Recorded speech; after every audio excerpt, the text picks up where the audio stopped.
Hello, ladies and gentlemen. It is once again that time of week where we dig underneath all of the establishment malarkey. We give you that political analysis. We give you those hot takes. Takes so hot that they burn and smolder through anything you'd see on CNN or MSNBC or Fox News or the Washington Post, etc., etc. We are not owned by Jeff Bezos. We are not owned by the Koch brothers. We're pretty dang poor, but we read a lot. So that gives us a space to come out and drop some real truth bombs to y'all. It's the Hoodrat Strategist radio program, only on 89.1 WIDR Kalamazoo. And before we start, as always, the following thoughts, views, and opinions are not necessarily those of 89.1 FM, WIDR Kalamazoo, or Western Michigan University, no matter how dope or insightful they may be. So, joined today by my co-hosts Lawrence and Luke. Say hi, what up, fellas? What's up? Yeah. Oops. Wait. Okay. Yeah. You had the. There we go. I always forget which mics the switch to. This. Terrible host. Where's the producer? Oh man. Yeah. Been doing this for like 2 years. I figured out how the mics work. Okay. Oh man, we don't have a producer. We ain't got. We doing this. We've been doing this by the seat of our pants, folks. We giving you that raw, uncut. That's what we drop. That raw, uncut material. That's what we got. Oh goodness, it was genius. Okay. From the detoxing of the stupid that was last night's State of the Union to the rise of America supporting the president overseas, even though their election was like full of. Oh, you're talking about Honduras? Yes. Yes. America supporting the Honduras president, even though the people of Honduras wants a recount, and because of how much fraud is showed. Democracy works, guys. You had a vote and he won, so don't question it. Don't look too hard at the process. Don't look at the exit polling. That's what they do. Right. Like, don't pay attention to any of that. The votes say he won. Democracy works. I know when we first brought, because we talked about this story a few weeks ago on the show, and one of the things that I observed is, one, just a little bit of context. Honduras, there was a coup back in 2009. America kind of has a hinky history with Latin America and deposing governments we don't like. And, Hernandez is supported by the U.S. government. There was an election. There was a lot of very obvious election fraud. And in response, the Honduran people made some angry tweets on the internet, staged some protests at the Democratic National Convention. Oh, wait, no, I'm mixing that up with something else. No. They were mad at the United States government because of the fact that the vote in Honduras had rampant amounts of voter fraud, and what they want is election fraud. So what they want is they want to redo it, which is a part of their constitution to have, and their president is like, nah, we good. Nah, we're good. I'm gonna just stay in power. I mean, from that to we have a white supremacist that's going to be speaking in Detroit. I mean, like we have a lot of MSU and MSU's tied up into a whole lot of garbage. Oh yeah, MSU. Yes. I just want to preface that whole bit with Richard Spencer is a coward. Here's the thing. Here's the thing. I have no problem with the right wing speaking on college campuses. This is a part of the discourse of democracy that you're supposed to have. You're supposed to have free speech. I do not care that your thoughts and opinions are absolutely horrible and disgraceful as a human being. This is what I care about. That the people who are having him come speak should have Dr. Cornel West come speak right after. Have someone else with the direct opposite opinion of him in the same place and see the response that you get, and let those people have a discourse. Like, I don't have a problem with Milo Yiannopoulos coming to speak at Western, I don't have a problem with. Tommy Lauren coming and speaking. This is what I don't have a problem with. If Cenk Uygur or if Kyle Kalinske or if Nina Turner wanted to come here and speak, and Western was like, nah, we don't like them, that's when I'll have a problem. I'm like, y'all just let this complete and utter xenophobic bigot come on campus. Well, I disagree with you, actually, because it's not that he shouldn't be allowed to speak in public. This is not why I'm calling him a coward. The event itself, the one in Detroit, is private, and so is the speech at MSU. These are private speeches in public places. Good sir, if you want to speak in public at a public university, then you must let the public in to shut down your coward ass. No. Because you don't have an argument. No. You don't have an argument. This is the only time I'm gonna actually push back against that. I do agree that it should be public. I do not agree with people not letting the person speak or shutting it down or anything like that. The reason why I say this, let the person speak. You want to know why you're gonna let the person speak? You're gonna have about 14 people in that place. If you let the person like my mom and dad said that's not the point I'm making. No, I know that's not the point you're making. My point is that the point that I was getting at towards is like, let these people speak. My mom and dad always told me if someone wants to hang themselves and they're grabbing the rope to do it, then the only thing that you could do and they don't want any help to not hang themselves, then pray for their soul and walk on by. These people, like you said, do not have an argument. They do not have a point of view that the American people agree with.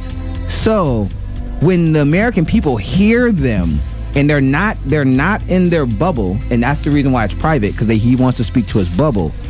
When he speaks beyond his bubble, then that's when the rest of America's like, why are we gonna listen to this neo-Nazi dude? Like, this dude's crazy. This dude's nuts. Here's I want to like kind of give my take on this because there's a couple things I want to respond to.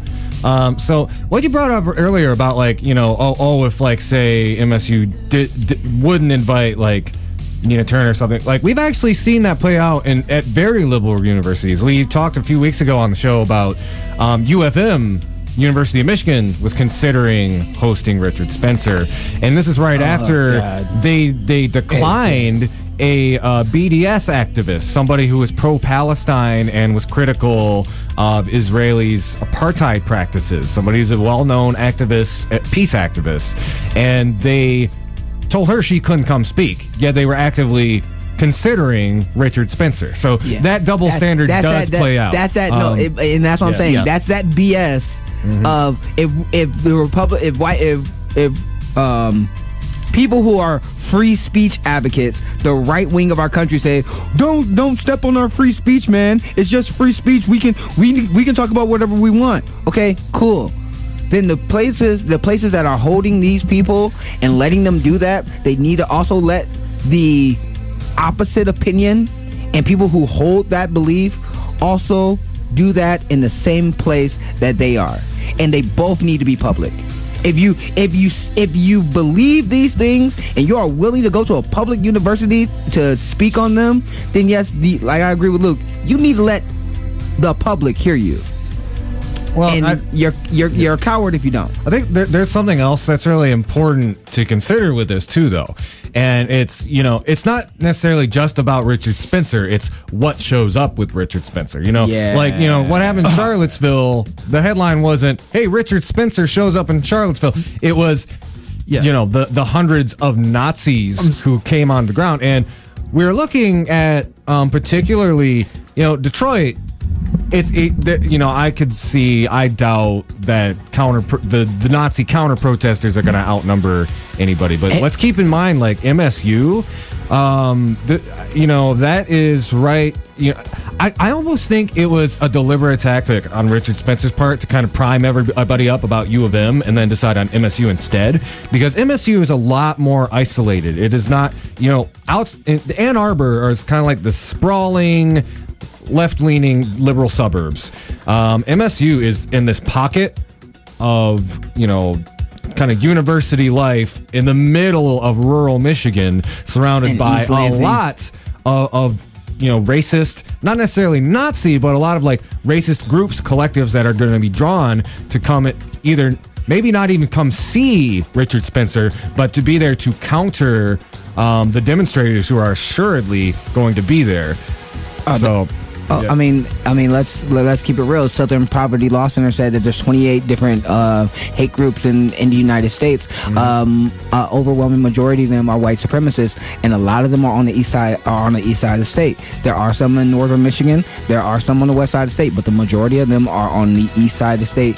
And yeah, East Lansing. Here's the thing about East Lansing, and because I love Michigan State. Michigan State has a history of black activism. The Montgomery 10 that first integrated into the Jim Crow South, those first 10 students that went to school because the Army had to separate the public from them going to school. Michigan State gave a scholarship to those first black 10 students and said that after you graduate high school, you can come to Michigan State, and they gave them scholarships to do so. So if you want to talk about like the history of Michigan State as well. I mean, and you also got Michigan. Michigan had the Fat Five. If you want to talk about politics with sports, you had 5 black freshmen that started at Michigan State, and the racism that they had to deal with on a daily basis because they were just 5 black kids from the hood that started at Michigan State, University of Michigan. Yeah, it was U of M. If you haven't seen Fab 5, that's a documentary that you want to talk about. But another thing that we were supposed to talk about on the show, what's up with these cannabis plants in Kalamazoo that got taken? We have a lot of stuff that we need to talk about. Free my mans. They're just enterprising businessmen. I was like, geez. Yeah. So what story do you want? Do you want to talk about the stupid first and then get to these other stories? Well, I almost feel like if we're on a thing about MSU, maybe we should pivot. Let's finish up Richard Spencer. Talk a little bit about the latest development in the Dr. Nassar story, which it just adds insult to injury, if you ask me. So MSU, for those who don't know, is at the center of a story that's gotten national press attention. Dr. Nassar is a POS of the highest caliber. He was convicted of essentially molesting, I think it was like 127 young women as like a gymnastics coach / instructor. It's a huge scandal. There's demands for the entire gymnastics board across the nation to basically be replaced or resign because his behavior was like this big open secret. And he was their doctor, and he would do physical exams, and those physical exams were him molesting children. He was molesting and grooming kids from the age of 7 all the way up until they were in college. And these women went to the board, they went to the higher ups, and nothing happened. This is something that we talked about with the Me Too movement as well, that we talked about a couple weeks ago. People like Harvey Weinstein, Bill Cosby, Roger Ailes, they could not do what they're doing for the years that they did it if people were not complacent in what they were doing. Yeah. It's not that they helped in the said acts, but they did not take action when the girls were telling them this. That's the part that makes it the disgusting. Complicity is atrocious, and we just had so the MSU president Lou Ann Simon, who most assuredly was one of these complicit people who knew what was going on, just resigned and got like a tremendous golden parachute. I think it's somewhere in the neighborhood of like, I think about $1 million. Yeah, you get fired and you get $1 million. Oh man, I love who they're replacing her with. Did you want to hop on, or did we want to talk about that? I don't know. I don't know who they're replacing. Okay. So I don't know. Let me tell you. In my household, this man, and keep my dad's conservative. My mom was liberal. But this man, he was like Voldemort. He's like he who will not be named. On a personal level, who's this guy? Governor John Engler, former Governor John Engler. John Engler is going to be John Engler is being named the interim president of MSU. Oh my God! Yeah. Oh my God! Yeah. It's wonderful. By the way, he did a lot of bad stuff in the '90s. A little personal context. Reason my household didn't like him. My mother worked at the Kalamazoo Psychiatric Hospital when I was growing up.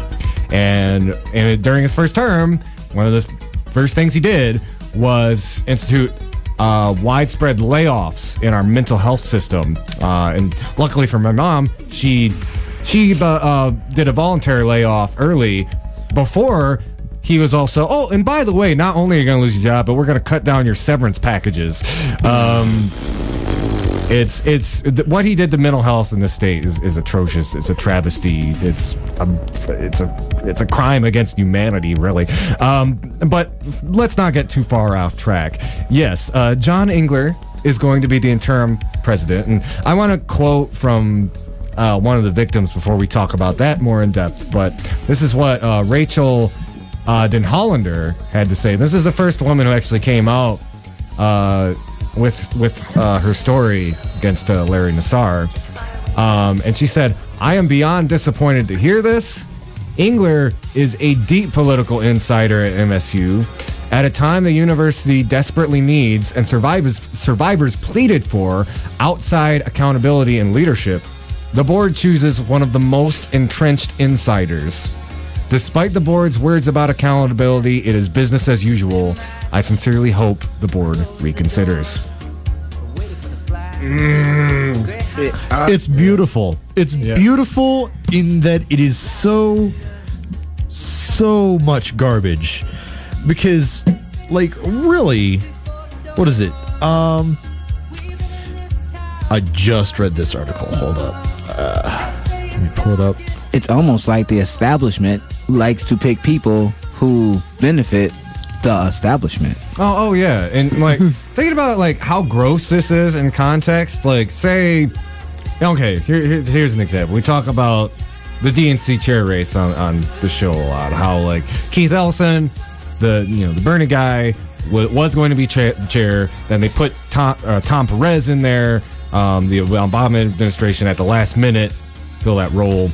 Now let's say that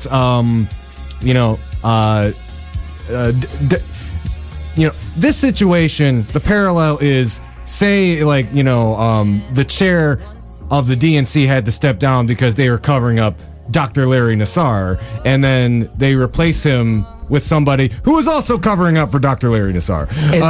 It's like, hey, yeah, Donna Brazile helped give questions to the Hillary Clinton campaign during the primary. You know what they did? They gave her a job on the Rules and Bylaws Committee. Oh, yes. Right. That's a more concise analogy. That's what this is. Hey, the MSU, you have to step down because you covered up for a raging pedophile. You know who we're gonna put on the board? Someone else who is covering up for a raging pedophile. Somebody who does not like. Well, I'm sure like John Engler is extremely responsive to the Me Too movement and all of the demands for transparency and sensitivity that were coming out of. Why do I hear sarcasm? That was sarcasm being poured on this mic like Salt Bae pouring salt. I'm pretty sure he's none of those things. He's absolutely not any of those things. I'm pretty sure he's none of those things. Not a friend of women's The fact that the Democrats are, of course, using Engler's assignment as the interim president to attack Bill Schuette's credibility as an AG as well. Actually. Oh yeah, it is important to note that it is Bill Schuette is launching an investigation into this, and. I mean, Doug, that this is a side note, and this is not part of that story. I'm disappointed in our AG because Rick Snyder lied twice under oath, and our AG could do something about Rick Snyder lying twice under oath about the Flint water crisis. He's not, because I was told that the AG is supposed to be running for the governor's seat. Well, yeah, he is. He's actually endorsed by Donald Trump. So our attorney general will not prosecute a man who poisoned an American city because he wants to become governor. That's an entire side note. I'm sorry, I know we're ranting. And Tricky Rick is like his buddy, so God, the fact that he managed to sell himself on one tough nerd just right fills me with rage. Okay. But back to this MSU thing, like, yeah, everyone who knew about what this doctor was doing should be fired. The fact that if you saw the testimony that I don't even like using his name because it's too close to mine. His response to the women after they spoke, he had no remorse. Like he's saying the words like he has remorse, but you could tell like he's not sorry because he did it. He was sorry that he got caught because he would keep on doing it. And his I think he got over 100 years. He got 150 years. Yeah. 150. He got 150 years. And just Christ. just to kind of spin off on the whole wrap it up, tie it in a bow about this whole kind of questioning the legitimate complaints of women, especially in serious cases. The sentencing judge was, of course, a woman who, when she handed it down, she got criticism from certain men that she was really mean about it, guys. So mean to that. She's being mean to the pedophile. She said being mean to the pedophile. Nah, when she put the ruling down, she said put some respect on it. That's what she said. And I ain't gonna say it no more. Apparently, I also came across Savage AF Oh, in man. the best way. Oh man, High it was compliments. it was savage. It was unreal. Yeah, but no, yeah, you're right though. There were people like there. One of them. This ties. Let me, because I saw that and I saved it. Wait. You seen it? I ain't see it. What is it? Okay, there's So I got it right here. This Eddie. Yeah, I got. Oh yeah. I got it too. So we mentioned that, and that is something that's been going around. Like, what has to go in your brain that you're like, this is, I'm just gonna play devil's advocate here, and it's like, no, it's good. You should be happy that this man is gonna be locked away where he can't diddle anybody else. All right, unequivocally, and frankly, like, that judge. She could have gone on a soliloquy and that wouldn't have been enough. But I want to read a quote though from this is from Michael Seri, who is running for Senate here in the state of Michigan, 2018. And let me wait. A guy's running for Senate and he said something stupid. Oh, it's already made some headlines and wait. Oh, said, amazing! I love the internet. I do not know. What did he say? I do not know the story. Okay, what did he say? All right, he's from Canton Township, and this was in response to what the judge said. He said, "Judge was wrong for her personal vocal opinions on record. That should be a crime against jurisprudence itself. Lastly, and here's." Oh my God. This is where it's. What do you think this feminazi judge would say if her husband asked for a BJ? Wait. Hold up. Yeah. Okay. This guy is running for Michigan State Senate. Yep. And he called this righteous judge who gave an atrocious serial predator pedophile 150 years in prison a feminazi, and then made a disgusting allusion to like her married sex life. Like, what the hey dude, congratulations on your loss. You're The Trump playbook really only works if you're Donald Trump. Like, just going out and saying disgusting garbage like that. I can't say that because Roy Moore got 64% of white votes, and we're in Michigan. So this is the thing, folks. I need every woman who is in the township of this man, Canton Township. I need every woman that's in Canton Township. Remember, this guy is supposed to represent you. Yeah. And this is Michigan's 15th district that covers Commerce Township, Lyon Township, Milford Township, Northville, Novi Township, Orchard Lake, South Lyon, Walled Lake, West Bloomfield Township, White Lake Township, and Wixom. So, in particular, if you have any friends who live in those townships, maybe let them know what this dude say. Funny thing about those townships. A lot of those townships voted for Bernie during the primary. Yeah. Oh, I'm just putting it out there. I'm just putting it out there, dude. That like, I want you to know that the internet remembers. Sorry, I'm looking at a picture of this guy where he's like fondling a bird feeder. The internet remembers 100% of the things you say. Mm-hmm. You can go and delete that comment like right now. Nah, it's screen capped. Somebody it's time stamped. Yeah. Like it's done. It's there. It's proof. You can't call this character assassination because you did it to yourself. Oh man! And it's his slogan right here on this little Facebook is "The candidate that cares." God bless. Cares about who? Oh my God! Defending pedophiles? No. Hey, let's be clear here. He cares about being polite to pedophiles. All right, that's wait. Sounds like defending pedophiles to me. Yeah. No, here's the thing. I mean, yeah, they're gonna be polite while Mr. Lessig's in jail. Yeah, they're gonna be polite to him real nice. Now, here's the thing. Now to wrap this up because I do want to talk about the stupid. The stupid. Yeah, I'm just the state of the stupid. The state of the stupid. So to wrap this up. The guy, the senator, this Republican senator, he's a dumbass. I am upset that Michigan State, which is a college I really like, basically said we're gonna stick with the status quo when the status quo let this monster fester and attacked the school's young women, and he was attacking multiple women. And if you are not changing the fundamental practice of that, is not MSU, but the whole gymnastics world in the state of Michigan, if y'all not gonna change the system to help out these young girls, then what are you doing it for?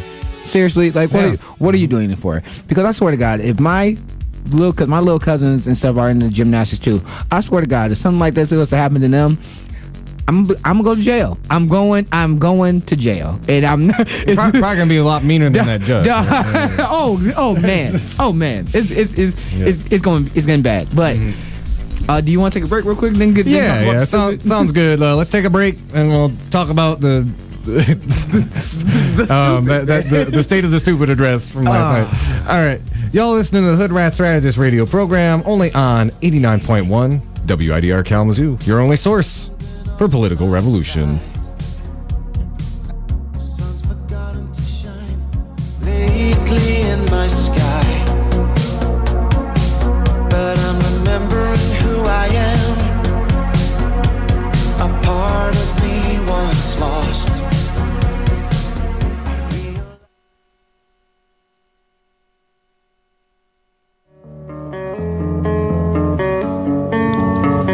It may not be apparent, but hunger is a rather prominent issue amongst the student body of Western. The Invisible Need Project is a multifaceted initiative that's aimed to help struggling students. Every 2 weeks, generous people donate their food to the pantry located in the Fawn Student Service buildings or other drop-off locations. All you need to do is grab a reusable bag and grab whatever food you need to help sustain yourself. If anyone's unsure when their next meal will be, or if you have a little extra food you'd be willing to donate, the food pantry is your place. If you're looking to help donate, become a volunteer, or just learn more, call 269-387-4742 or email dosa-inp@wmich.edu for details.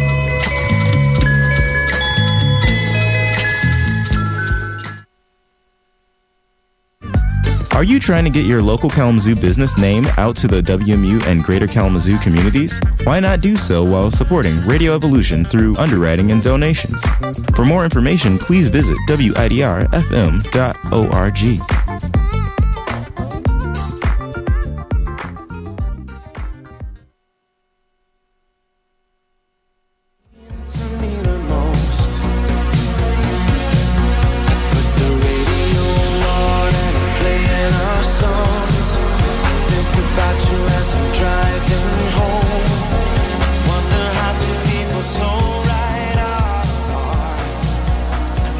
Hello, ladies and gentlemen. We are back. This is Hoodrat Strategist radio program, only on 89.1 WIDR Kalamazoo. So, let's pivot into some national stuff. So, State of the Union address was last night. I'll admit, I did not really make it a point to watch it. I actually looked for like alternate State of the Unions. There's like a socialist one. Bernie did a take on it. But I know I did watch some highlights, if you call them that. I watched the whole thing. I watched it. I watched it once. No, I watched it with TYT. TYT did a live stream of it, and they gave their own commentary. Before I came on here, I wanted to watch it some more so I could make sure that when I bring up the facts about how many lies that were told in this speech. 4.5. 4.5. One every 4.5 minutes. It was it was one every four. Yeah, it was literally one every 4.5 minutes on average across the whole State of the Union. And one outright falsehood, a lie. And no, here's the other thing. Every time, and this is the thing that was pissing me off. This is the things that were pissing me off. I wish when the president came in, if I was one of the Democrats that were in there, as soon as he would have got to the podium, I would have got up and walked out. Yep. I would have made it a point to be like, I ain't listening to this. I came here. Respect. I came here just to see you get to the podium, and when you start speaking, I am getting up and leaving because you didn't. Okay, but besides that, nothing he said was like worth anything. Yes. Honestly, I know. But besides that, I mean, I do want to talk about Bernie's response. I also want to talk about the Democrats' official response. Oh my god, the lameness. But so. Here's some policy things that our 45th president talked about. He equated illegal immigration with MS-13. We're gonna actually it's a little more devious than that. Actually, like the language used. I want to jump on this one real fast. Because I watched the TYT like quick media breakdown, and they did bring this up. They brought this point up where he like tried to use.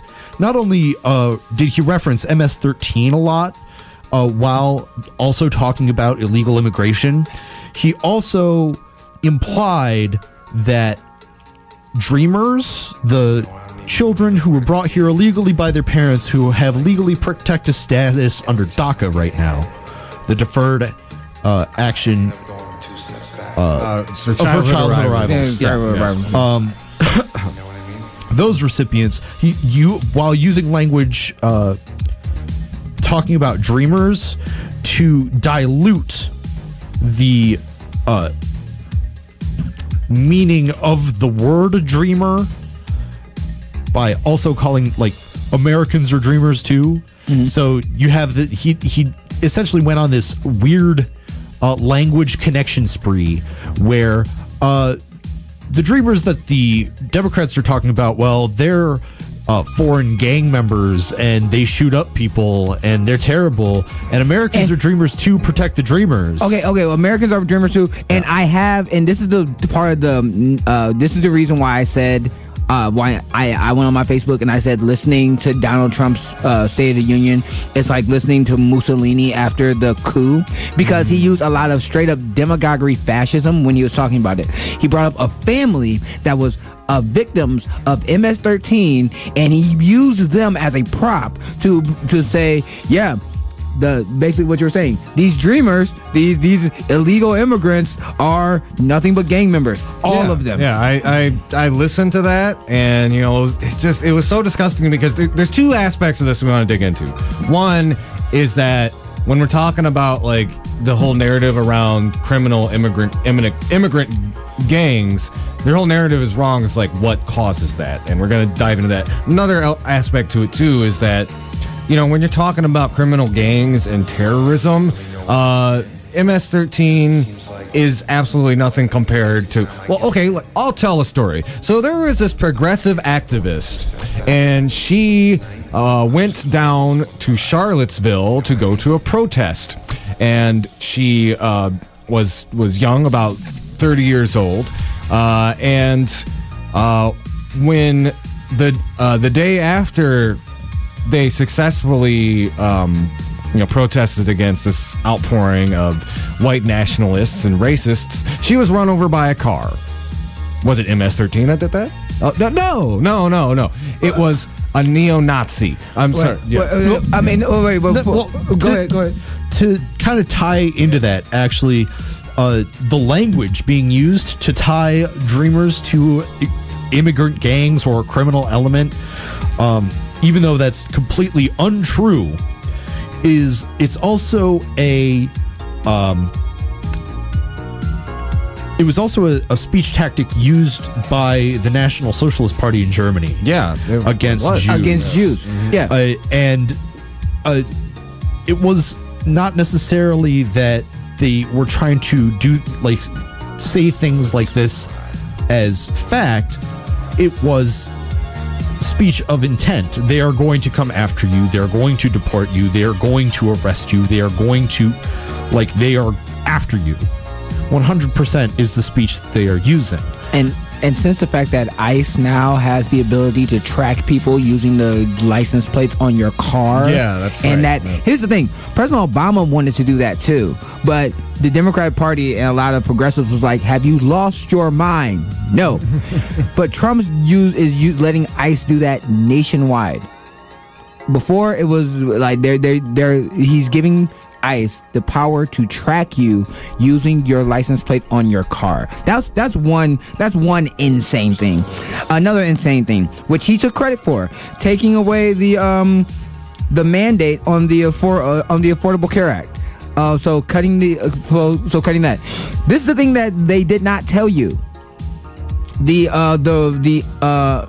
nonpartisan review board that saw that mandate was being taken away, 10 million Americans will lose their insurance because of them taking away the mandate.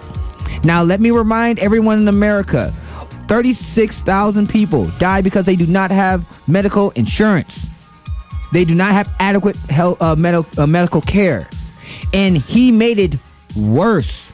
And I'm glad that in that speech he's taking credit for that, because when the insurance, drug prices and premiums go up, because they've been going down because of Obamacare, when they finally start going up, he's going to have to take credit for that, since he took credit for taking away the mandate. And remember when if you decide to tell someone about that fact, 10 million people are going to lose their health care projected because of that mandate. When somebody tries to tell you, oh, well, 10 million, not all of them are just going to lose it. Some of them are a lot of them are going to be because the government's not making you buy health care. No, you're wrong. You're just wrong. That is a wrong rhetoric. 10 million people are projected to lose their health care because of this mandate, because the individual mandate subsidized the health industry, the private for-profit corporation that runs your health care, the individual mandate subsidizes them, which incentivizes them to reduce your premiums in order to make affordable plans. So, taking away that individual mandate penalty, which helped fund those subsidies are going to dry up. So, in order to recoup costs, the industry itself is going to raise prices, which prices people out of even the cheapest options. That is how people lose their insurance because of this. Well, I mean, I don't know if you guys heard, but Jeff Bezos and Warren Buffett are going to fix healthcare. I did. We might have time to go into that. I did hear that. So I'll hit it over you, Lawrence. There was I did want to hit on something specific when it comes to like the immigration rhetoric that was in the speech. But if you had something on healthcare you wanted to say, no. The other thing that I was going to talk about, especially with healthcare. Remember, during the primary, this is a man who said, we're going to cover everyone and we're going to do it better. That's what this man said. This man who's president said that was an advocate for universal health care. Now, here's the problem. The biggest lobbying group in Washington is the pharmaceutical industry. It's the medical industry. Yep. And they're some of Trump's biggest donors. The reason why he talked about the opiate crisis briefly. I don't think he spent a minute on the opiate crisis, but he was touting that he wants to put more enforcement on drug pushers. He wants to put more militarization on our war on drugs. Yet he's not trying to fight to help the opiate crisis. It's a tangled web too, because I mean he just installed it was a pharmaceutical lobbyist for Health and Human Services, right? Yeah. Even then, like honestly, I think to be perfectly honest, I think he's staying true to his word that he would do something about the opiate crisis. He didn't say he would make it better. He said he would do something about it. Also, healthcare about the VA. I do want to bring that up. He mentioned that he was going to do something about the opiate crisis. He just didn't mention that it was going to be Jeff Sessions ramping up the drug war against marijuana. Yeah. Yeah. So the other thing that was a talking point was Veterans Choice, talking about the VA. He fired more people that was helping with the VA when the VA has a over 70% approval rating. That's right. Now, don't get me wrong. Does the VA have problems? Yes, it does. There are a lot of veterans that do not have access, or they don't have transportation to get there. Sometimes they have long wait times in their services. And this is the thing that pissed me off in the speech that did not get talked about, because I have family members who served in the military. I have family members who are still in the armed services today. Under Trump, in the last year, last year, 2017, there was an increase of homeless veterans in America. There was an increase of homeless veterans in America. This person who's our president likes to stand behind the troops. He had veterans that he used as a part of his demagoguery during the State of the Union, yet he fired people that would be helping them with the VA, and there are more homeless veterans in America today than when he first got into office.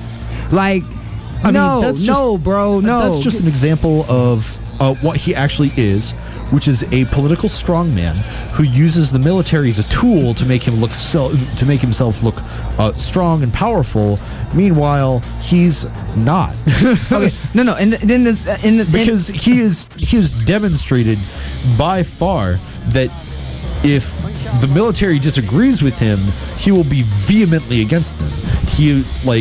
If there are military members that disagree with him, because it's their freaking right to do so, he'll just straight up slam them and slander them. All you have to take a look Like, take a look at the Gold Star family from the Democratic Convention. The Kahn family. Like, Yeah, the Kahn family. Like, Yeah.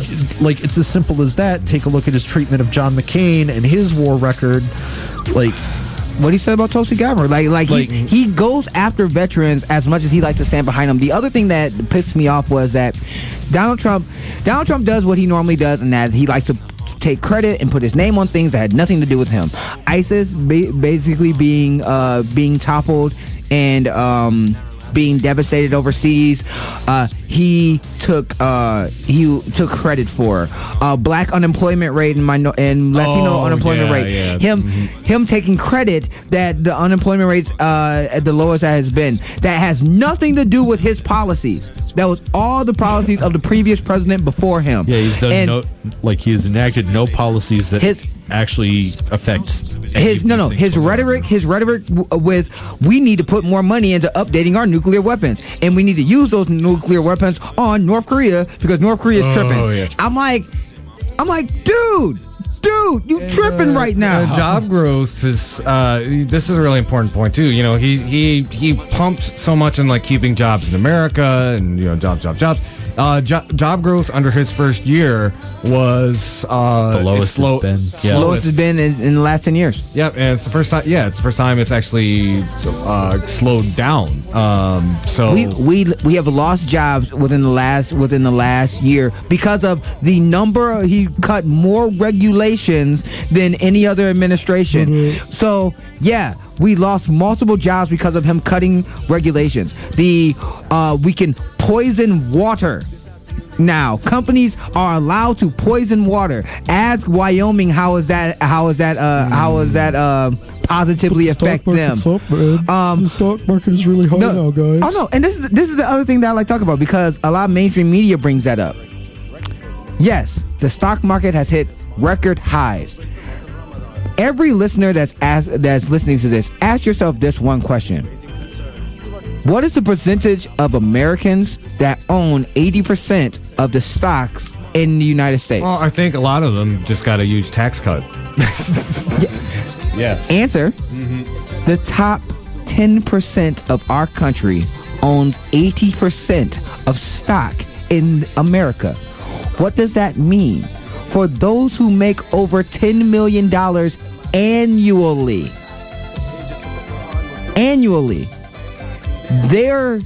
they have 80% of the stocks. What does that mean? That means the 20% is for the rest of the country.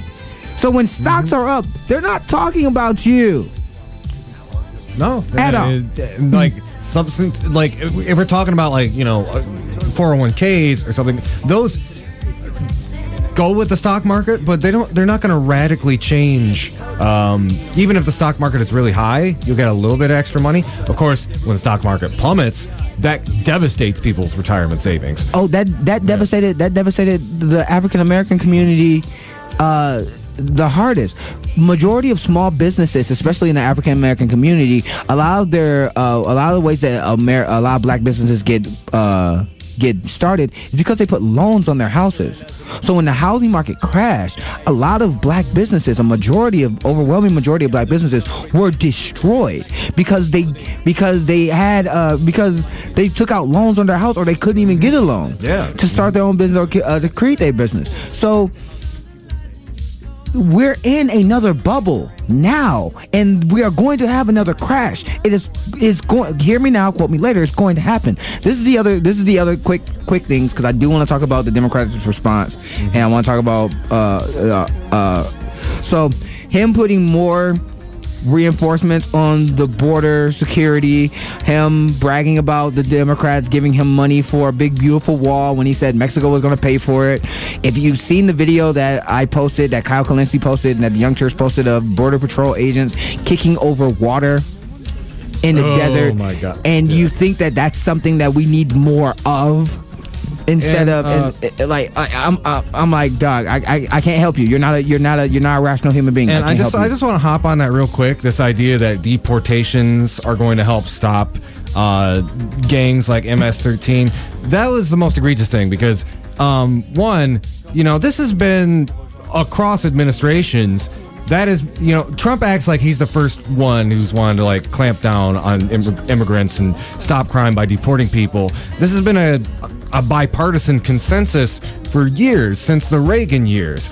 And also, speaking of Ronald Reagan, I just like the whole context that, Trump obscured in his speech. Let's be clear, MS-13 started in LA. And how did it grow? It was because refugees from El Salvador were trying to escape the Civil War that raged between 1980 and 1992, and who was backing that? That was Ronald Reagan's administration. They spent billions of dollars funding this repressive regime to clamp down on left-wing rebels.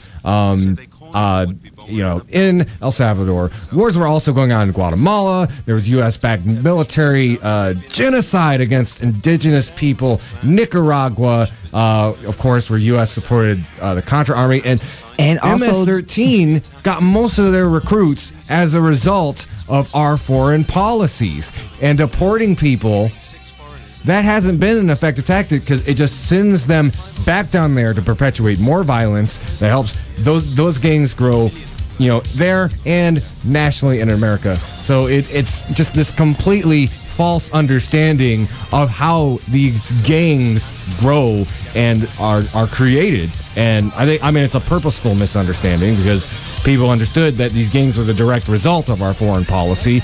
They would shift their anger towards where it needs to go. Also on top of that, a lot of the drugs like opium and stuff like that are grown down in those countries, America was also a part of. That's not hyperbole. That's fact that our country actually admitted to. We could go on and on about the dumbness dumbness about how Trump cannot accurately he cannot pronounce words clearly in his speech. He had to pause to say certain phrases because he wanted to make sure that he was saying them correctly. Like, the fact that he could read coherent sentences does not mean that he's a great president. This was one of the dumbest State of the Unions since George W. Bush. His supporters and even mainstream media like CNN, MSNBC, they always want to give him a cookie when it's like, oh, good, our president knows how to read a teleprompter. Oh, yay, he's so presidential. Oh my God! And that was the other thing that was so obnoxious. Every time he made he had a decent sentence. Standing ovations, claps, standing ovations. Mitch McConnell's like, we've got to clap every time he doesn't F up. We have. And okay, so that was one of the most egregious things. Because I'm gonna dip out pretty soon, and I wanna if we want to take a break, and then we could go into the Democrats' response. Well, let's go ahead and let's power through the Democrats' response right now. Okay. We've got a few minutes. Okay, so for those who not know, Joe Kennedy is I think the grandson of Robert Kennedy. He's one of the descendants of the Kennedy dynasty. He was chosen by the establishment, Democrats, and the power brokers of the Democrats to give a neoliberal speech. When I say neoliberal speech, well, this is what I mean. I mean a speech that's nothing but platitudes and cliches that has nothing of substance with policy.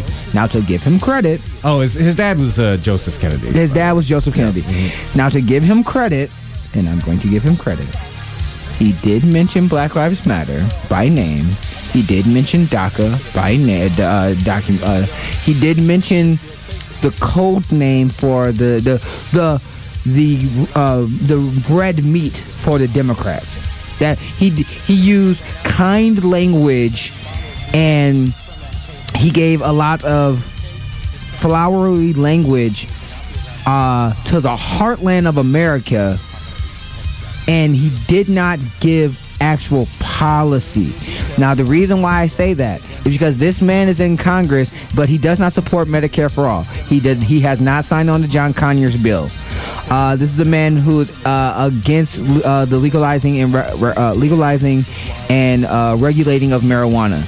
This man spoke in Spanish to tell the dreamers that the Democrats stand with you.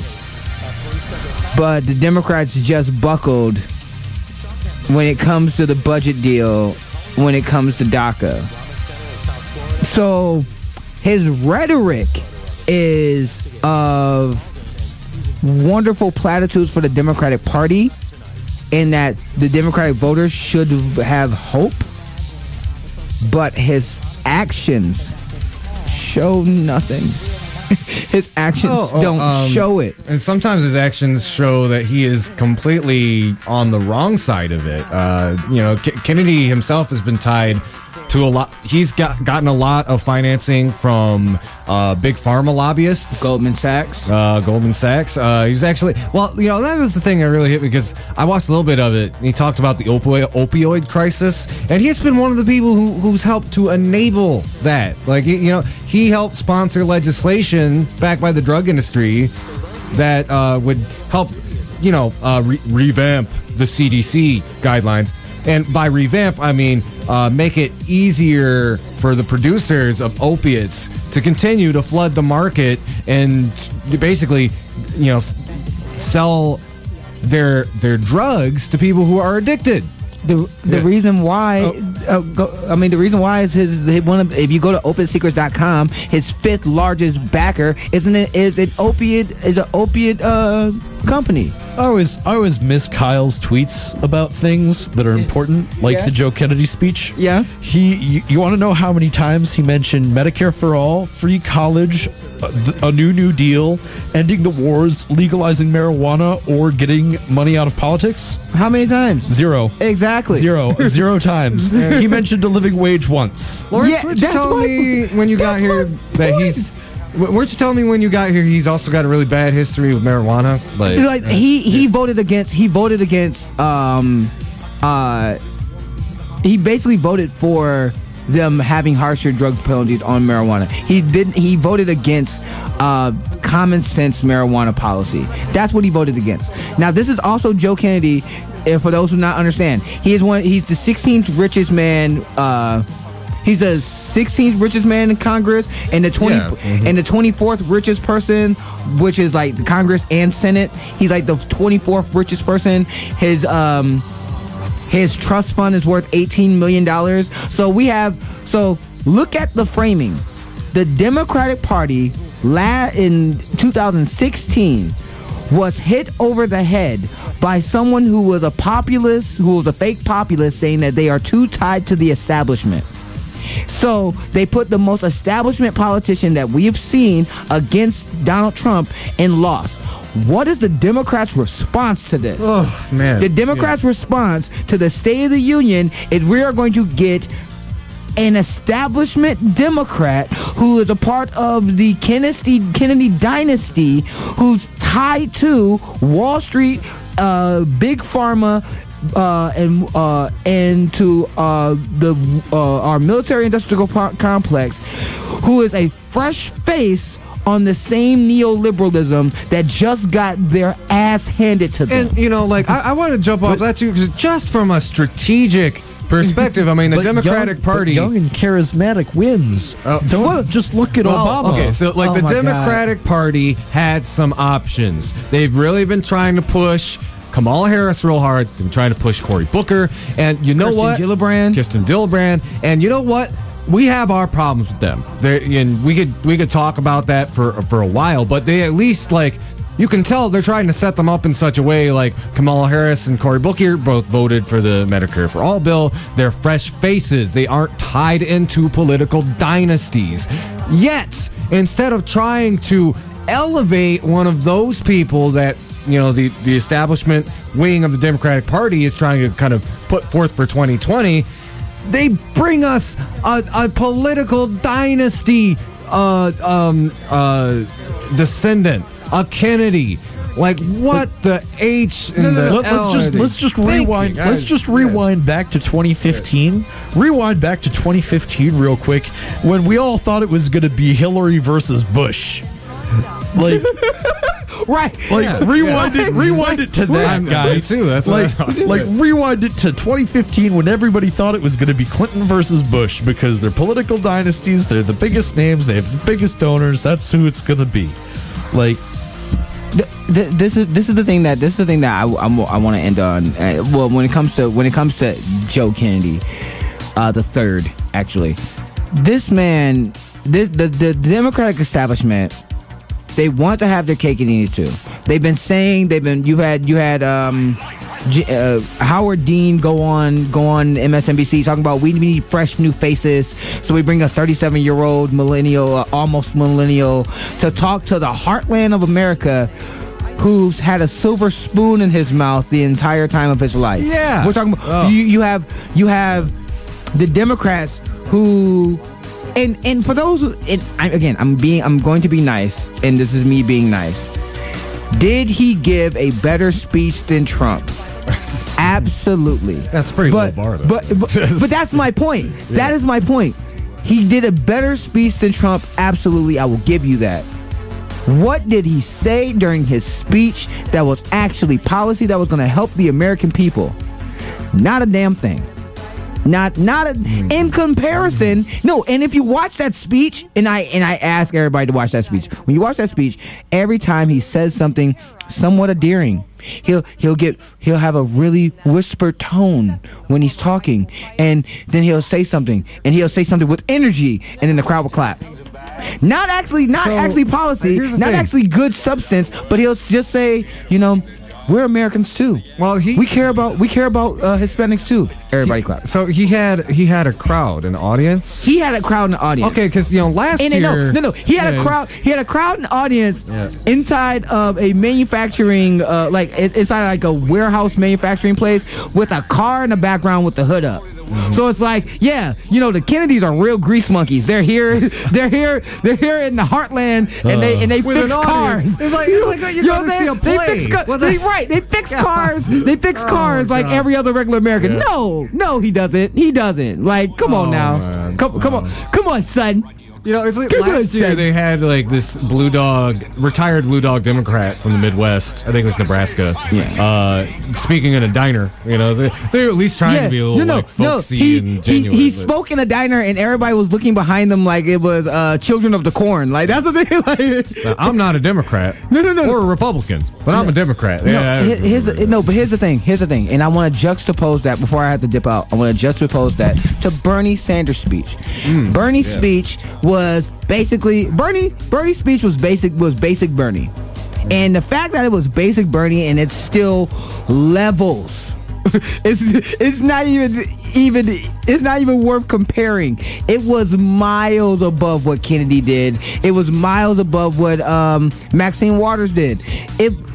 He was basic Bernie. What did Bernie talk about? He brought up the fact that Trump said that Mexico was going to pay for the wall. Why is Americans paying for a wall that you said Mexico was going to pay for? He brought up free college. Mm-hmm. He brought up the Medicare for all. He brought up the fact that the sanctions that he was supposed to put on Russia, he hasn't done. Maybe because he has something tied in with Russia. Like, Bernie did what Bernie does, and he stuck to policy and facts.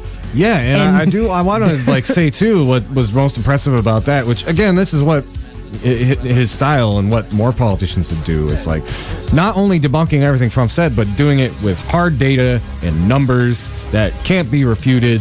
It's not like the Democrats like emotional pitch where they're just like, oh, look at this nasty man who says nasty things. He's like, Trump is a nasty man, and now here's some numbers to debunk all of this crap that he's saying. It's the Rick Sanchez method.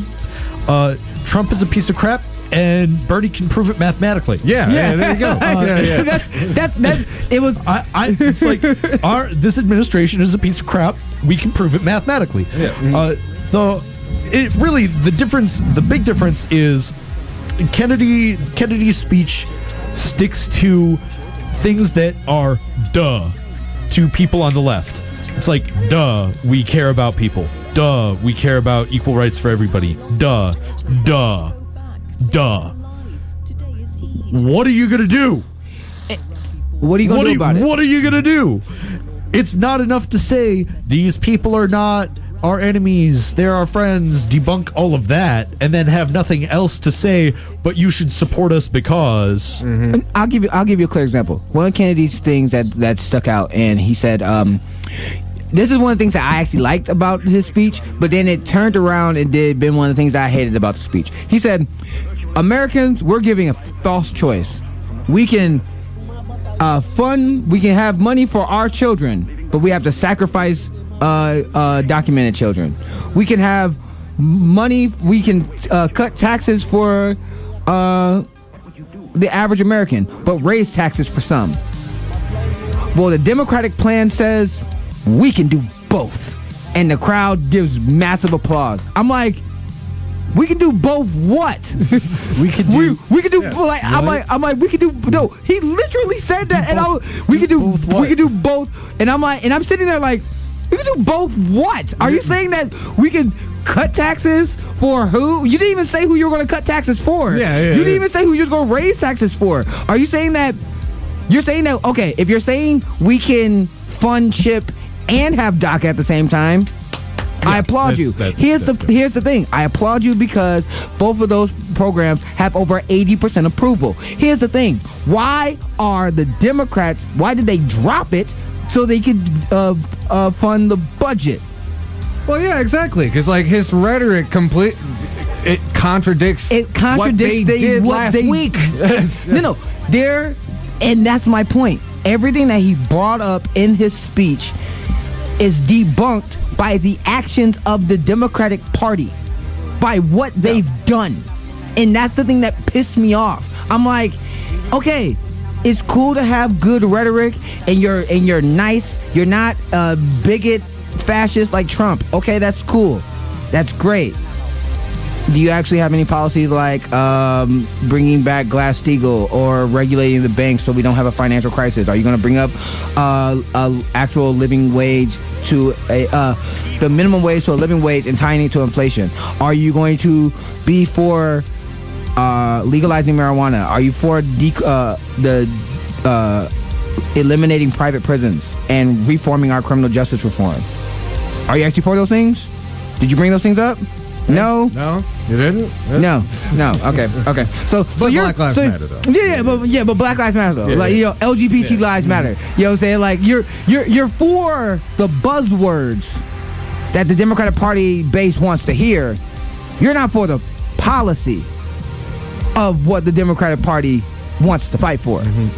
Get the F out of here. Well, it's somebody said, I can't remember who said this, but it's a great quote. And this was right after they caved on DACA, and it's like, Republicans fear their base. Democrats fear the Republicans' base. The Democrats don't fear their base. And somebody went on, it's like, not only do they not fear their base, they make fun of their base. Oh my God. They spit on their base. Oh no, yeah. The Republicans fall, and the Republicans appease their base. They appease their base so much that their base is literally willing to vote for a pedophile because the pedophile does not like the same people that they like. Yeah. In comparison to the Democrats listening to their base, but the reason why they don't listen to their base is because they're financially tied to the people who do not want the policies that the base of the Democratic Party supports. Yep. That's where I'm gonna end it. I gotta go. I mean, yeah, it's like there's this great interview. Abby Martin was interviewing this legal expert in this context with the J20 arrests, and one of the things they brought up was how the state and these security agencies will come down hard on nonviolent leftist protesters, yet the radical right, the neo-Nazis, they more or less get left alone. And that's because the radical right are fighting for these policies that most Americans are never going to adopt and do not affect the bottom lines of corporations. But a nonviolent protest trying to stop an oil pipeline, that means a lot of money. And that is something that the Democrats and the Republicans who have been installed in there in Congress are not going to let happen. So, yeah, that's... See you, Lawrence. Thanks again for coming. Peace. Yeah. I don't know, Luke, do we want to go on a quick break and then jump you're into something overdue. else? Yes, we are. Sorry about that, folks. We get so into it sometimes. This is the Hoodrat Strategist radio program, only on 89.1 WIDR Kalamazoo. your only source for political revolution.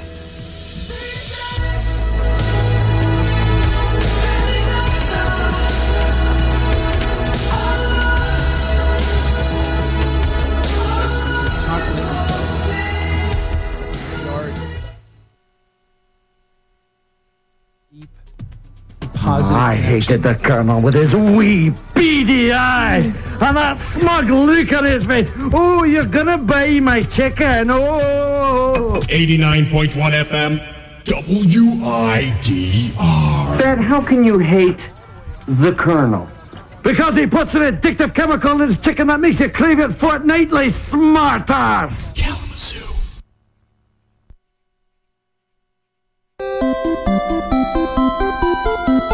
WIDR is proud to be supported by Pedal Bicycle. Pedal Bicycle has 2 locations on 611 West Michigan Ave and 185 Romans Road. More information can be found at pedalbicycle.com.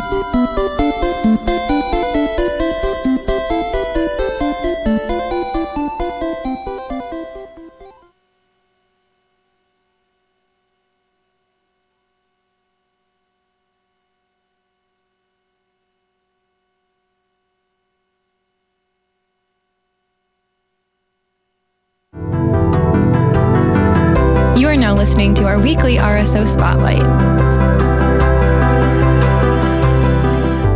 Hi, my name is Adriana Turner. I'm the Vice President of Sigma Tau Delta, the Alpha Nu Phi chapter here at WMU.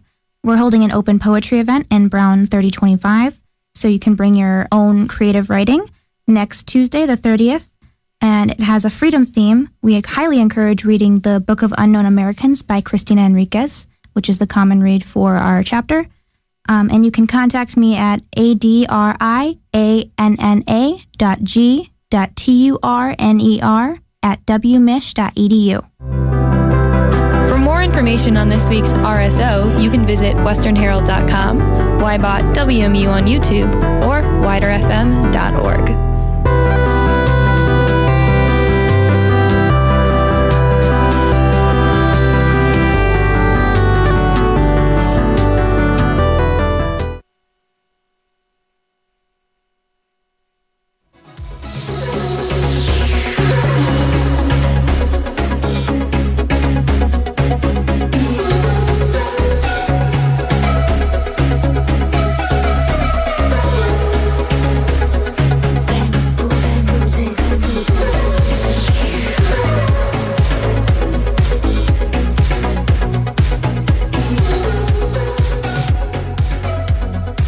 Hello, ladies and gentlemen. We are back. This is the Hoodrat Strategist radio program, only on 89.1 WIDR Kalamazoo. So, here's something important that we didn't touch on yet with State of the Union address, and something a lot of people are talking about. Slate had a really good article on it, Yeah, can I? Yeah. Please jump off. I will. Okay. You guys ready for some authoritarian hot garbage? Okay. So the article of this Slate, or the title of the Slate article is Donald Trump just asked Congress to end the rule of law. Subhead: This should be the biggest headline of the speech. About quarter of the way down, Trump's speech was also deeply dangerous for an even more important reason. Under the cover of his soothing rhetoric about unity and bipartisanship, Trump called on Congress to give him unprecedented and unquestionably anti-democratic powers. Tonight, he said, a call on the Congress to empower every cabinet secretary with the authority to I can't do it. Yes. With the authority to reward good workers and to remove federal employees who undermine the public trust or fail the American people. By design, it is easy to overlook the true significance of the second half of the phrase. But dwell on it for a moment and imagine what this would actually look like in practice. Under Trump's proposal, any cabinet secretary could decide that, say, a law enforcement official investigating the president had undermined the public trust or failed the American people and fire him on the spot. In other words, Trump is calling for an end to any semblance of independence for the IRS, the FBI, the Department of Justice, or any other federal agency. So yeah, and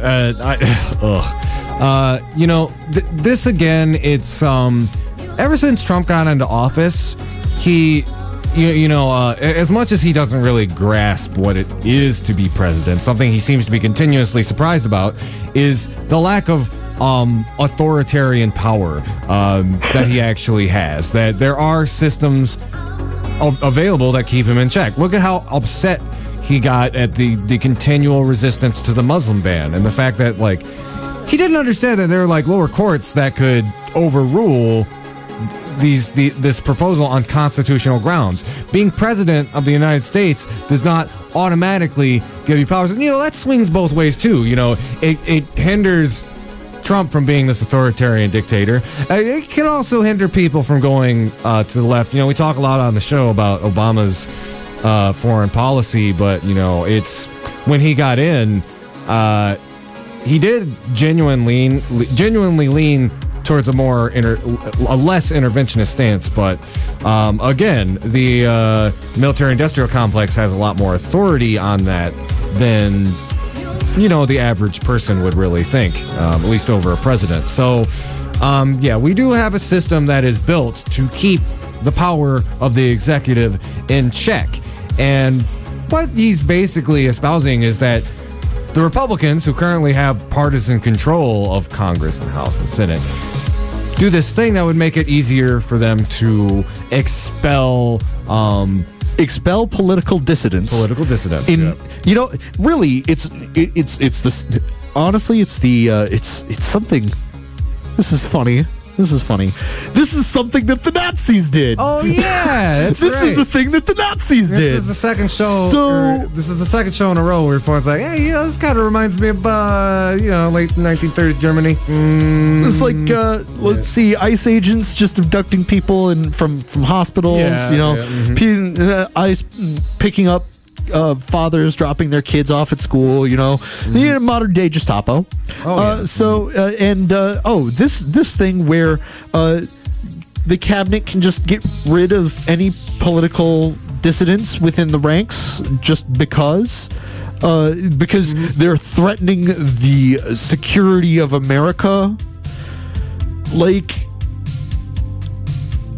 How is this? It's not constitutional at all. It would even if someone in the Senate or the House put their hands on this hot garbage, I would hope to whatever gods might exist that Ryan has at least enough sense to say, no, this is never going to the floor because this is ridiculous. But at the same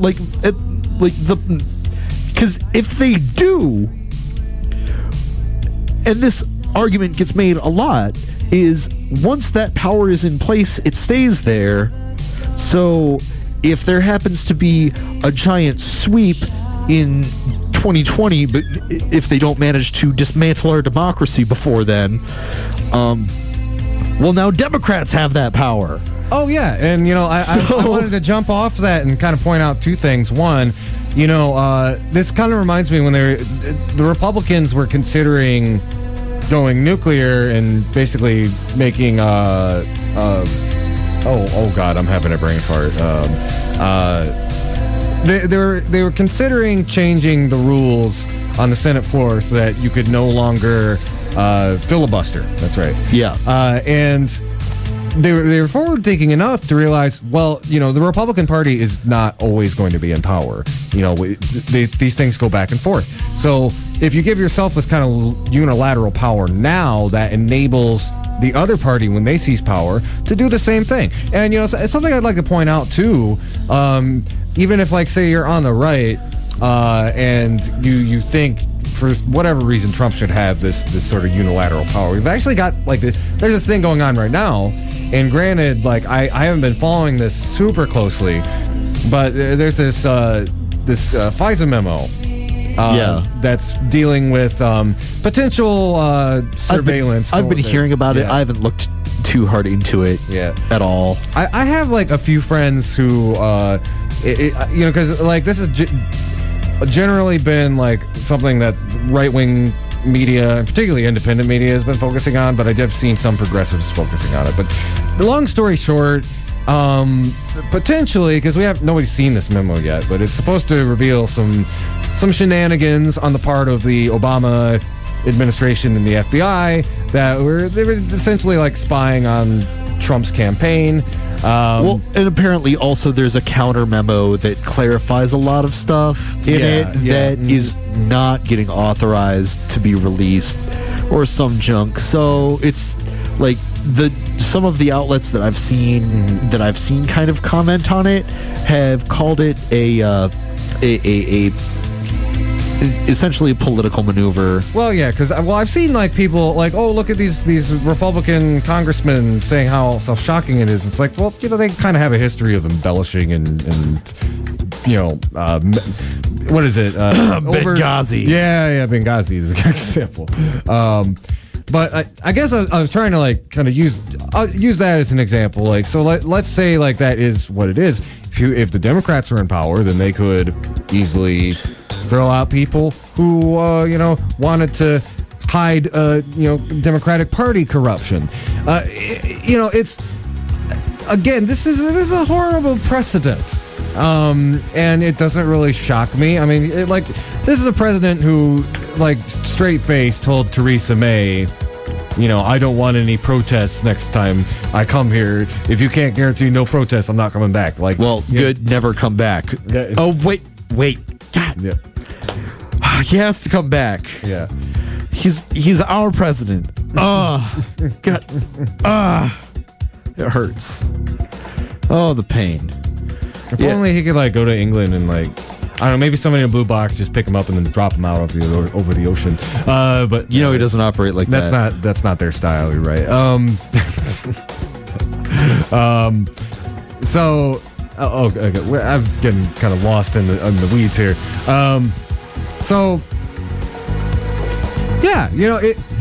It's an escalation of that rhetoric, particularly at a time where we're really the first year of the Trump administration. I mean, in a lot of ways, it wasn't. Some things didn't go as badly or down that path of fascism quite as quickly as we thought we would. Some things were absolutely terrible, like climate stuff, which, oh God, it was an abysmal year for any like good moves on climate change. Although I will say, Donald Trump did encourage a lot of cities and municipalities to really step up and be more bold but I guess they would be under a Clinton presidency. Like I have to stop and wonder, would New York City have made the moves that they did were Trump not such a horrible ignorant gremlin when it comes to climate stuff? Only speculation could potentially say anything about that. But at the same time, like, if we are going to speculate about that, it is completely plausible that the neoliberal establishment in New York follows neoliberal establishment Democrat lead on the Paris climate deal, which we're still not a part of. Yeah. It's a non-binding resolution. Literally doesn't mean anything.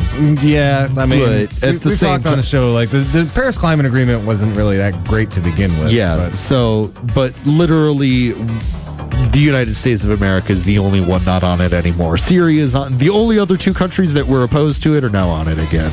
And kind of feeding back into this. So, like, how do you define like people are undermining the public trust or failing the American people? Like, one of the first things that happened last year when Trump got in is like, you had like alt NASA and alt parks.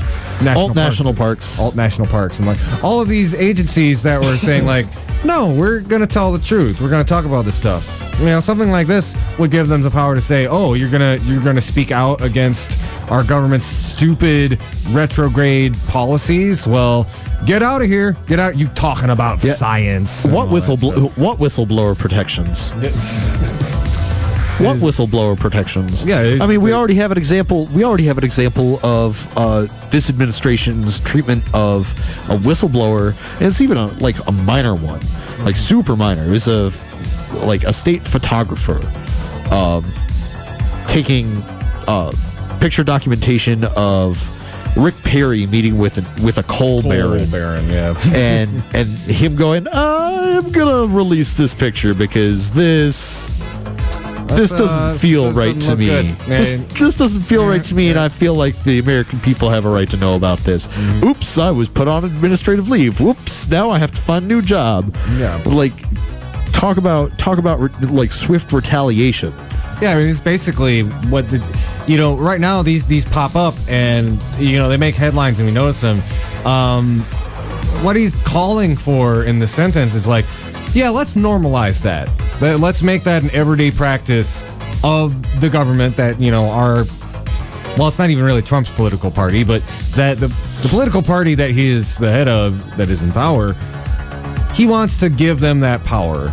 And I can only hope that, the Republicans before have been a little bit more farsighted about, changing up how, the kind of powers that Congress has or that they give to the cabinet, because a lot of, whether you're Democrat or Republican, if you've been there long enough, you know that that power in this country, it's more like a pendulum than anything else. And there will be another Democratic president. There will be another well, maybe, who knows? There is always the potential for a genuine populist revolution of the working class, but but yeah, in general though, like the way the pattern works is politics swings like a pendulum, and you do not want to give too much unilateral power towards any particular party, because just the way it's structured, you're the other team, so to speak, might end up getting those powers in the future. Yeah, you're essentially playing the game of how much power is too much power until, now we live in a totalitarian regime. Hey. Not the inverted kind either, where there's it's basically 1984 and Brave New World, but there's enough cheeseburgers and booze and TV for you to ignore it. No, like capital T totalitarianism. Yeah. That's pretty much that's the thing that I came across today that just kind of made me glad that I missed the whole State of the Union. I'll be honest. I woke up this morning and I saw one comment about it, and it was the comment that Lawrence was reading off of earlier. And I generally don't watch them myself. Yes. I'm sorry. Finish your thought. No, I've never really watched the State of the Union either. But literally one post trying to defend the points that Donald Trump was making in his State of the Union address just filled me with rage and had me chomping at the bit all day. It just had me angry about the whole state of that of the whole thing. It's just, I don't even have the words to actually comprehensively and clearly describe how it makes me just seize up. I just can't, it's that line was actually listed out in that post as something good, and I'm like, why do you support the inaction of totalitarian policy? Why would you want to give an authoritarian more power? Why do you want to do that? I can't. I need to move on. Yeah, I mean that's a whole other discussion of kind of the weirdness of the Trump phenomenon, where a lot of people who ostensibly don't want there to be a government just want this one Yankee fool from New York City to have all of this unprecedented power. But that's all look at it from a historical perspective. Rational people will turn to strongmen in times of economic trouble, and you can either give them a genuine populist like FDR or Bernie Sanders, or or they will turn their head to someone a little bit more dictatorish. Like your Mussolinis or your Hitlers or your Stalins. Mm-hmm. And, kind of like capping off like the whole state of, when I say I don't typically watch State of Unions, it's largely because, if you have a anti-establishment perspective, you realize like even presidents who are more competent, like Barack Obama, the chief function of a State of the Union address is to pump up whatever accomplishments you made, even if those accomplishments maybe were not directly the result of the presidential administration, and obscurify, silence, and otherwise make sure that the underlying systemic problems of our country, what we are doing overseas, et cetera, is not on the table, does not get discussed. And in a sense, Trump's State of the Union was more or less a continuation of that. And, he sounded more like a grown-up than he usually does. Well, that's because he wrote a scripted speech off of a teleprompter instead of... Oh, yeah, exactly. Instead of standing in front of a podium in front of a crowd saying, build a wall, Mexico will pay for it, which, by the way, they're not gonna. Why are we paying for it? And it really goes to show that, like, the only sources or outlets that are giving point-by-point refutations or debunking of that speech, not giving some counter speech full of platitudes from somebody who's basically a dynastic corporatist. The only people giving actual refutations of the State of the Union are independent media, Bernie Sanders, people who are not within the power establishment of Washington. And that should really speak volumes. All right, I think time for a break. Yeah. That sound good? All right. You're listening to the Hoodrat Strategist radio program, only on 89.1 WIDR Kalamazoo, your only source for political revolution.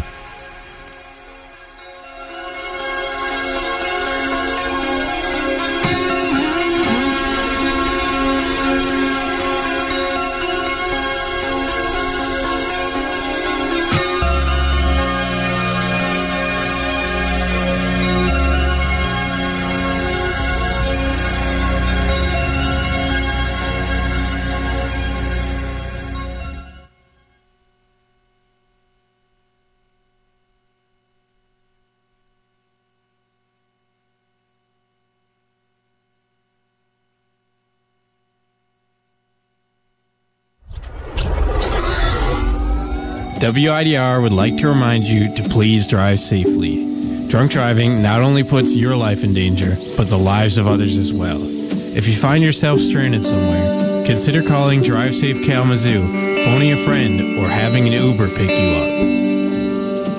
Thank you for listening.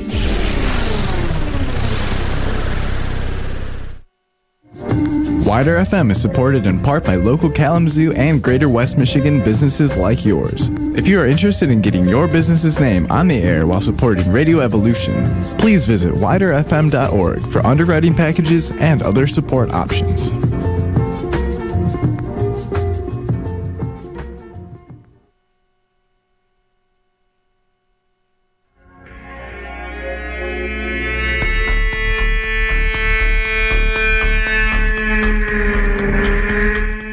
Real quick musical interlude, and we will be right back.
Hello again, ladies and gentlemen. This is the Hoodrat Strategist radio program, only on 89.1 WIDR Kalamazoo.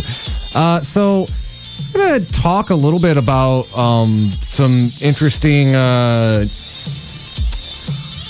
bit of comedy, actually, that happened over the weekend. So one of the interesting, there's like a tweet last year. It's like the only thing Donald Trump has made it great again is Saturday Night Live. And they've actually been doing a lot of really good kind of political commentary on not only, the Trump administration, but they're a little bit more bite, a little bit more insightful than usual. They had Will Ferrell on as a guest, and he was kind of poking fun at the fact that in a lot of the liberal establishment, George W. Bush has been kind of like rehabilitated, his image anyway. His approval numbers are higher than ever. Higher amongst leftists, or Democrats, I should say, than they ever were when he was even president. And I'm going to play a brief clip from SNL, and then we're going to dive into a little bit more, kind of beyond just the jokey aspect of it. But this is Will Ferrell channeling his classic George W. impression.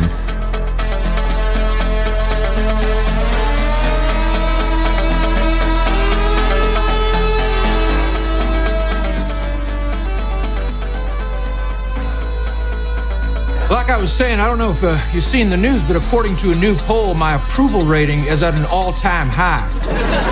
That's right. Donnie Q. Trump came in, and suddenly I'm looking pretty sweet by comparison. At this rate, I might even end up on Mount Rushmore, right next to Washington, Lincoln, and I want to say Kensington. I don't know. But the point is, I'm suddenly popular AF. And a lot of people are saying, man, I wish George W. Bush was still our president right about now. So I just wanted to address my fellow Americans tonight and remind you guys that I was really bad.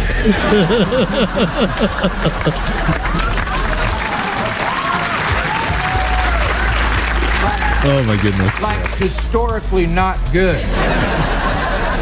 So I get why you don't like this current guy. Heck, I voted for Jill Stein all the way. But please do not look back at my presidency and think, this is how we do it.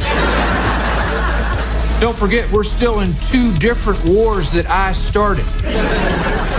Hey, what has 2 thumbs and created ISIS? This guy. All right, and I wanted to stop there. That's a good transition point. That's a good transition because, a lot of people saw that and they were like thinking it's like, oh, that's like kind of like an exaggeration or something like that. But when you understand like the actual context of this is something we talk about on the show a lot. How America's foreign policy largely creates a lot of its own problems. And one, I gotta give SNL some kudos for kind of being that insightful about it. And if you remember back in the campaign, Donald Trump was raising this issue a lot. He was blaming it entirely on the Obama administration, which one is unfair, not entirely inaccurate. I think like a lot of the things that happened while Obama was president, similarly helped facilitate the growth of terrorist groups like ISIS. But if you really want to look back and find out, like, if you want to lay the blame at any particular administration's footsteps, you really gotta go to the Bush administration. You gotta go to the source. Go to the source. Where we had 9/11. We had this attack that was just shocking and horrible. And, it's really craven looking back. And especially you look at how George W. Bush's approval rating has gone up recently, just, basically in comparison to Donald Trump. You gotta remember, this is the administration that saw that tragedy, saw like 3,000 people die, and said, how can we use this to help our friends at Halliburton? how can we use this to help our friends at Blackwater? How can we use this to help facilitate, the hegemony of American imperial power? This is an administration that used the greatest well, I won't even say the greatest tragedy. A lot of bad stuff's happened since then, like, Flint. But one of the most shocking tragedies of the 21st century as justification to start this chain of endless wars, which, as we're all starting to realize, but, many people started to realize for many years, it's been less about security and more about resource extraction.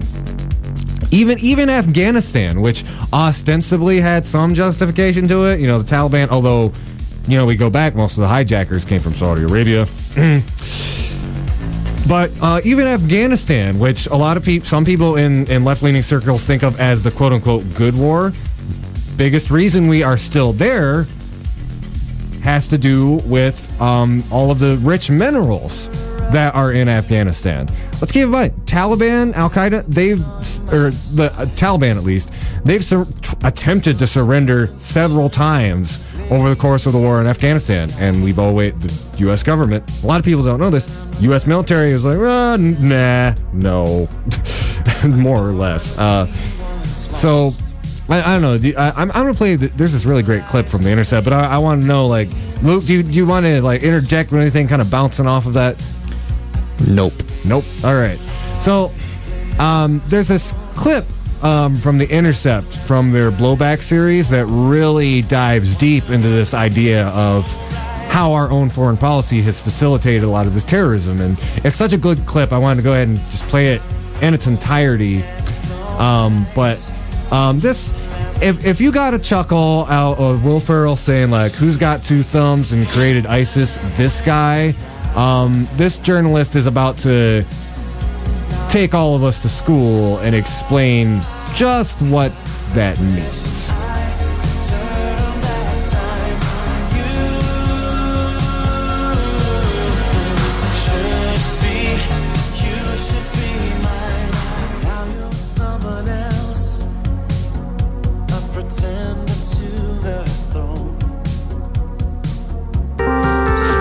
I think we can all agree that ISIS is the worst of the worst. They're more extreme even than Al-Qaeda. A savagery unseen. This is an evil, sadistic, monstrous enemy.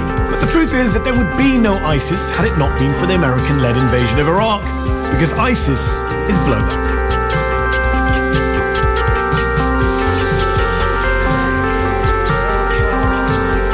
Remember 2003? We won the war in Iraq. A brutal dictator was toppled, Iraqis celebrated in the streets, and George Bush declared mission accomplished. But of course, it wasn't. And in fact, that mission led both directly and indirectly to the founding of ISIS in 2013. How so? Well, to start, foreign military occupations breed violent insurgencies. They always have, they always will. Within weeks of the fall of Saddam Hussein, US soldiers had morphed from heroic liberators to brutal occupiers. In Fallujah, which would later become an ISIS stronghold, US troops opened fire on a crowd of peaceful protesters, killing and wounding dozens. At Abu Ghraib, the US military rounded up hundreds of Iraqis, many of them completely innocent, and tortured them in horrific ways. The shootings, the torture, the general chaos helped drive thousands of Iraqis, especially from the minority Sunni community, into the arms of radical groups led by brutal gangsters such as Abu Musab al-Zarqawi, the same groups, Al-Qaeda in Iraq, ISI, that would later coalesce into ISIS.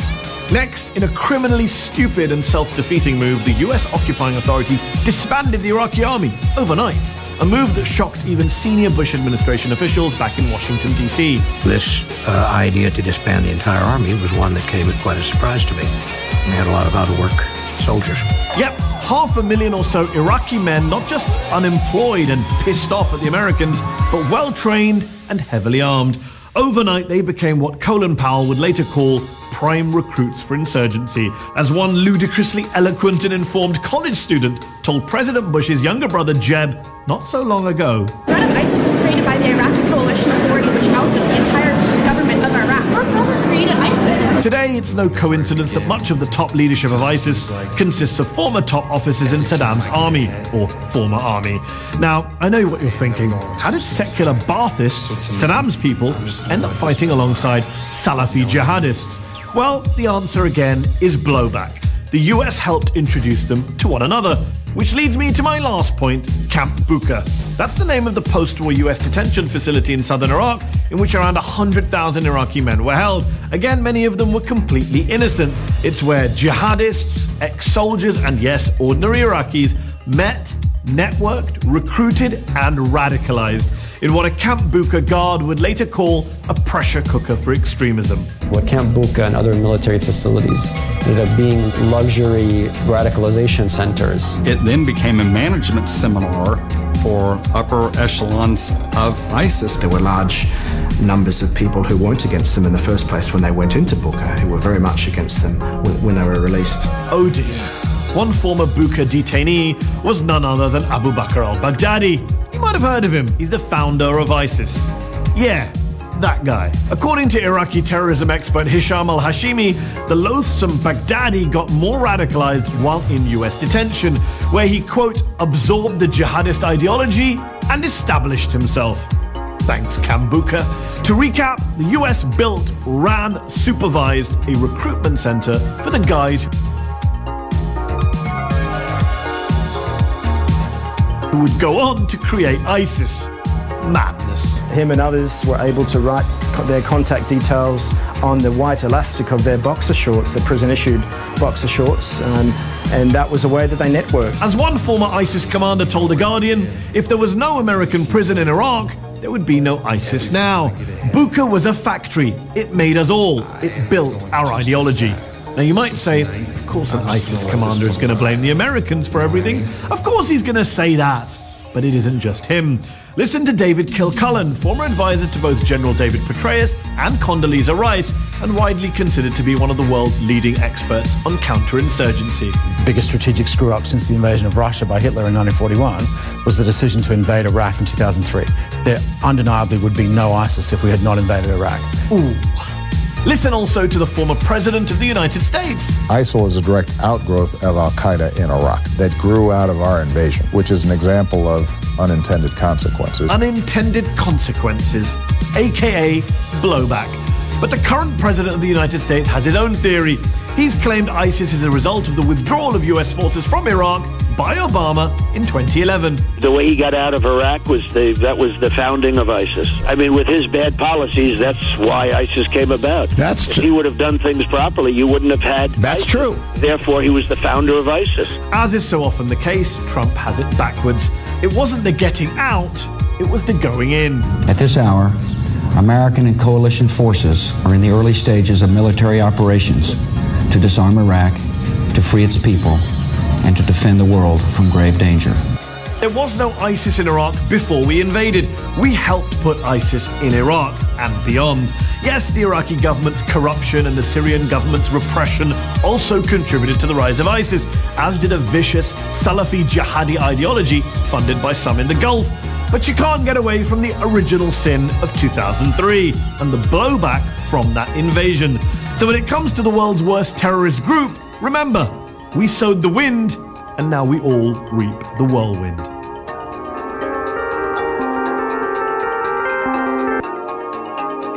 I'm just gonna let this one ride.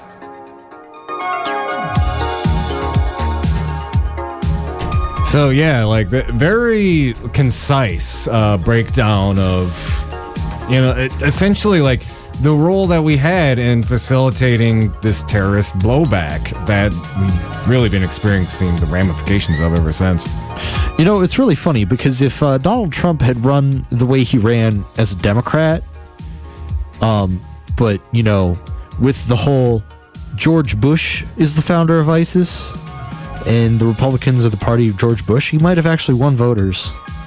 Well, yeah, I mean, it's kind of ridiculous. It's important to note that, like, the last three presidents, even George W. Bush, his early rhetoric, he was critical of the Clintons' interventions in Yugoslavia and the Balkans, and he talked about he had the same rhetoric. It's like, we shouldn't be the world's police. We shouldn't be a pure. So we've had, it's a consistent pattern. You know, the candidate that's always outspoken about promising less intervention, that's the one who wins. But then we get interventions. We still get interventions. Yeah. W is all about we shouldn't be the world's police, and then we get Iraq and Afghanistan, and then Obama comes around, says, "Hope, change you can believe in," and closing Guantanamo Bay, all of that fun stuff, and then all of a sudden, those two interventions, those two wars became 7. Yeah, and wait a second, how did that happen? Also, Trump's talking about ratcheting up Guantanamo Bay, which was one of the really bad, horrible parts of his speech that I don't think got a lot of attention. No, of course not, because he sounded like an adult, so everybody wants to give him a cookie for it. Oh yeah, but again, like, we gotta trace the original sin. George Bush opened it.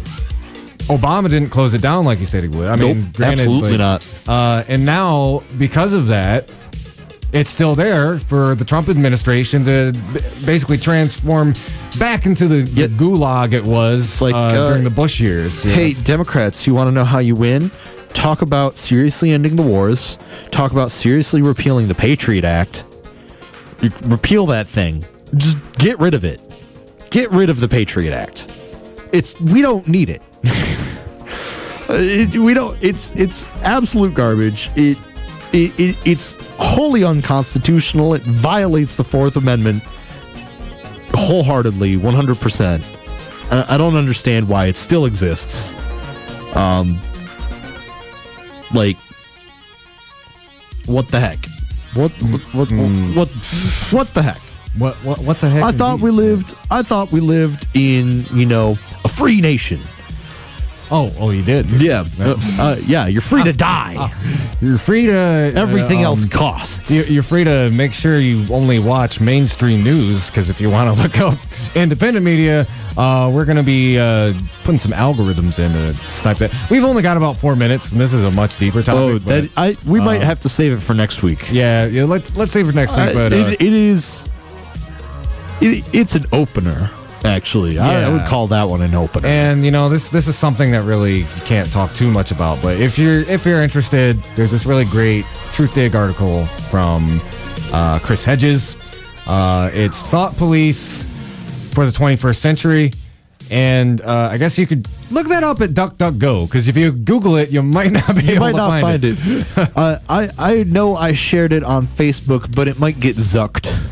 Yeah, and even like a lot of the political articles I've noticed, like last year I could share something from Common Dreams or Truth Dig or one of those websites who get like 15, 20 likes, Now I have a hard time getting like 2, 3, 4, Yeah, I see a lot less from you, actually. Yeah. Because of that. Mm-hmm. And, that's a part of it too. Facebook came out recently and said, we're going to change our algorithm, so it's really more of a family website.